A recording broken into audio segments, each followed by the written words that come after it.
మూడవ వీరుడు హరిశ్చంద్రుడు.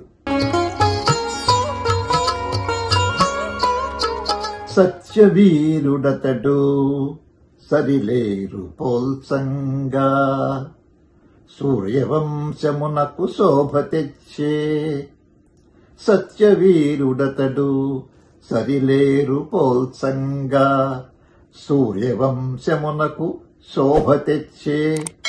రిక్త పలుకు ఉడుగు హరిశ్చంద్రుడతగాడు, రిక్త పలుకు ఉడుగు హరిశ్చంద్రుడతగాడు. భవ్య పద విహార భరతధీరా. సత్య పరిపాలనకి పెట్టింది పేరు హరిశ్చంద్రుడు. ఆయన తన జీవితమంతా సత్యాన్ని నిలబెట్టి సత్యవీరుడైనాడు. అటువంటి హరిశ్చంద్రుడు ఎన్ని కష్టాలు వచ్చిన జీవితంలో మరి విశ్వామిత్ర మహర్షికి ఇచ్చిన మాట ప్రకారము ఆయనకి ఐశ్వర్యాన్ని ఇంత అపయుక్త అని చెప్పాడు. ఆ ఐశ్వర్యాన్ని అపజెప్పటం కోసం అని చెప్పని రాజ్యాన్ని త్యాగం చేశాడు, భార్యను త్యాగం చేశాడు, చంద్రమతి దేవిని, కొడుకును త్యాగం చేశాడు, రోహితాసుని కూడా.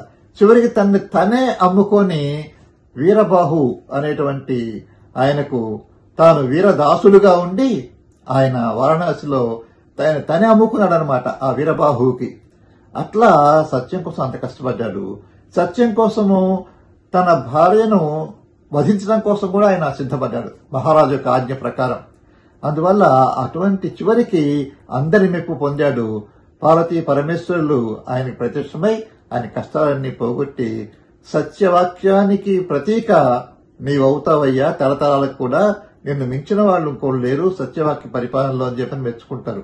ఆయన గురువు విశ్వామిత్రుడు, వశిష్ఠుడు కూడా ఆయన ఎంతో ప్రశంసిస్తారు అన్నమాట. అందువల్ల అనేక పరీక్షలకి ఆయన లొంగి అన్ని పరీక్షలను ఎదుర్కొని ఒక స్వచ్ఛమైన బంగారంలాగా, మేలిమి బంగారంలాగా మెరిసిపోతాడు హరిశ్చంద్ర చక్రవర్తి.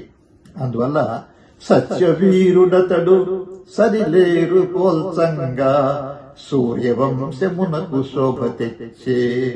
రిక్త పలుకు ఉడుగు హరిశ్చంద్రుడతగాడు, భవ్య పద విహార భరతధీరా.